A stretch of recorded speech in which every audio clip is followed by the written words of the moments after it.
Hey everyone, this is Rahul. तो आज video में बात करने वाला हूँ कैसे तुम कंपार्टमेंट के एग्जाम में आसानी से पास हो सकते हो। अगर तुमने अभी तक कुछ नहीं पढ़ा या फिर थोड़ा बहुत पढ़ा है, तुम्हें डर लग रहा है कि भैया हमारा एग्जाम आने वाला है कंपार्टमेंट का, हम पास होंगे या नहीं, तो आज की वीडियो तुम्हारे लिए होने वाली है। आप सभी से ये रिक्वेस्ट रहेगी, अगर आप कंपार्टमेंट एग्जाम में आसानी से पास होना चाहते हैं तो इस वीडियो को एंड तक जरूर देखना। इस वीडियो में तुम्हें एकदम आसान तरीका बताने वाला हूँ। तो चलिए बिना देरी के वीडियो को स्टार्ट करते हैं। Let's begin. सबसे पहले बात करते हैं, अगर आपकी कंपार्टमेंट आई है फिजिक्स, केमिस्ट्री, मैथ में, तो उसको आपको कैसे हैंडल करना है। सबसे पहले हम बात करते हैं फिजिक्स में। अगर आपकी कंपार्टमेंट आई है तो सिंपली आपको क्या करना है, सबसे ज्यादा इंपॉर्टेंट रहेंगे आपको। देखो इस समय पर तुम्हें न्यूमेरिकल पे ध्यान नहीं देना। अगर तुम न्यूमेरिकल चक्कर में लगे रहोगे ना तो यार तुम काफी प्रॉब्लम फेस करने वाले हो एग्जाम के टाइम में। न्यूमेरिकल ज्यादा मार्क्स के नहीं आएंगे। मेन फोकस देना है आपको थ्योरी पार्ट पे, जो आपकी डेरिवेशन है। देखो 8 नंबर की जो आपकी मेन डेरिवेशन होती है ना, 4-5 नंबर की, वो आती ही आती है। तो उसमें ना आपको डेरिवेशन में फोकस करना है। सबसे पहले ना एक वन शॉट वीडियो देख लेना जिसमें आपको कंप्लीट डेरिवेशन बताई हो, या फिर आपने इस समय पर समझ लिया होगा कि इंपॉर्टेंट डेरिवेशन कौन कौन सी है चैप्टर की, तो आपको वो इंपॉर्टेंट डेरिवेशन करके चली जानी है।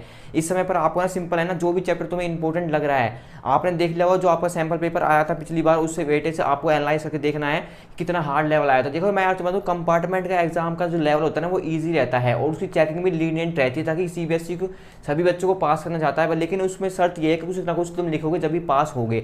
तो आपको इंपॉर्टेंट डेरिवेशन उसके देख लेने हैं, और जो आपके इंपॉर्टेंट एग्जाम्पल है एनसीईआरटी के हर एक चैप्टर के, वो आपको एक बार ओवरथ्रू करके चले जाना है। एटलीस्ट यार कम से कम है ना आंसर तो देख ही लेना उनके। अगर थोड़ा न्यूमेरिकल आ गया इस टाइप का तो आंसर तो लिखाओगे।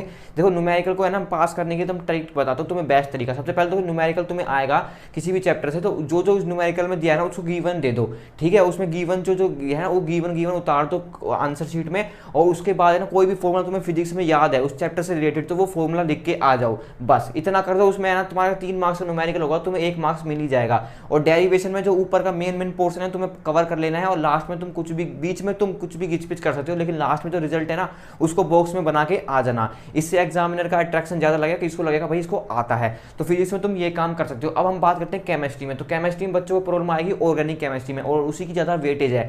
तो ऑर्गेनिक केमिस्ट्री के लिए तुम सिंपली 2 चैप्टर कर लो। एक तो तुम्हारा हेलो अल्केन और हेलो अलीन वाला, और एल्डिहाइड कीटोन वाला, वो 2 चैप्टर तुम्हें करके चले जाने हैं। उनमें जो चैप्टर वाइज इंपॉर्टेंट क्वेश्चन है ना, चैप्टर वाइज इंपॉर्टेंट क्वेश्चन अभी तुम यूट्यूब पर सर्च मारना, अगर तुम्हारे पास इतना टाइम है तो चैप्टर वाइज इंपॉर्टेंट क्वेश्चन देख लेना। अगर तुमने कुछ भी नहीं पढ़ा है तो मैं सपोज मान के चल रहा हूँ कि तुमने थोड़ा बहुत तो पढ़ लिया होगा भाई।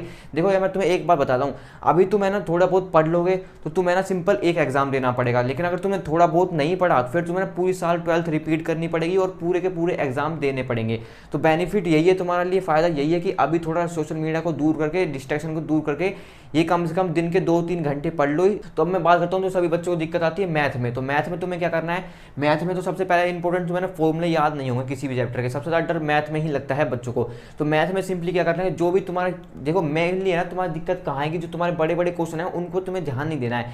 मेनली तुम्हें ध्यान देना है जो शॉर्ट क्वेश्चन आएंगे। देखो एमसीक्यू जो आएंगे उनमें से तुम तुक्का मार दोगे, वो तो तुम्हारे लिए ईजी हो जाएगा। लेकिन मेन जो दिक्कत आएगी वो तुम्हारे ना शॉर्ट आंसर टाइप जो क्वेश्चन आते हैं, या फिर असर्शन रीजन वाला टाइप आ गए, और जो आपके एप्लीकेशन बेस्ड क्वेश्चन आ गए, वो केस बेस्ड स्टडी क्वेश्चन, उनमें तुम्हें प्रॉब्लम आएगी। तो उसमें तो यार तुक्का तुम मार सकते हो। केस बेस्ड स्टडी में उसमें भी एमसीक्यूज रह सकते हैं, और जो स्टार्टिंग में सेक्शन है उसमें भी एमसीक्यूज रह सकते हैं। तो मैथ में तो पास होना इतना ईजी है, लेकिन जो बाकी केमिस्ट्री है उसमें काफी डिफिकल्टीज हो सकती है। तो आपको ना मैथ के लिए सिंपली क्या करना है, 2 चैप्टर सेलेक्ट कर लेना। एक तो मैंने तुम्हें बताया था प्रोबेबिलिटी वाला चैप्टर, और कैलकुलस को तुम्हें इस समय से हटा देना है। कैलकुलस पर ज्यादा ध्यान नहीं देना, उसमें काफी प्रॉब्लम होगी। स्टार्टिंग जो चैप्टर है तुम्हारे रिलेशन एंड फंक्शन वाला, और second chapter matrices and determinant वाला, वो काफी ईजी चैप्टर है, उनको तुम्हें ध्यान से पढ़ लेना। उनमें छोटे छोटे फॉर्मूले 3x3 में मैट्रिक्स निकालने, जो इंपॉर्टेंट फॉर्मूले हैं एनसीईआरटी के एग्जाम्पल ध्यान से पढ़ के जाना।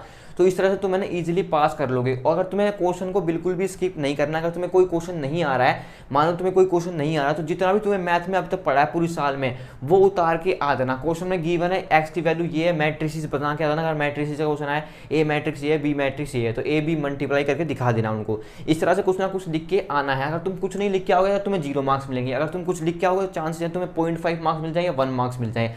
और मैंने ऐसे बच्चे देखे हैं भाई वो 0.5 मार्क्स के ही पास हो जाते हैं। जैसे 26.5 मार्क्स आ रहे हैं, एक क्वेश्चन आया मैट्रिक्स का, उसमें तो मैंने सिंपल है ना ए और बी मैट्रिक्स लिख के आ गए, और फॉर्मूला लिख के आ गए मैट्रिक्स का क्या क्या होता है, डिटरमिनेंट ऑफ ए कैसे निकालते हैं वो लिख के आ गए, डिटरमिनेंट निकाल दे, सिंपली उसको 1 नंबर मिल जाएंगे। 26 से 27 मार्क्स तुम्हारे हो गए, पास हो जाओगे। इसलिए से इस तरह से तुम है ना क्वेश्चन तुम्हें कोई भी स्किप नहीं करना है। कोई क्वेश्चन नहीं आया तो कुछ ना कुछ जरूर लिख के आना है, तुम्हें रट लेना है भाई। अभी तुम्हारा एक एग्जाम है, तुम्हें इतना प्रेशर नहीं है। अगर तुम एक एग्जाम के लिए सीरियसली पढ़ लिए तो तुम्हें इजीली क्रैक कर लोगे भाई जो हमारा कंपार्टमेंट का एग्जाम है।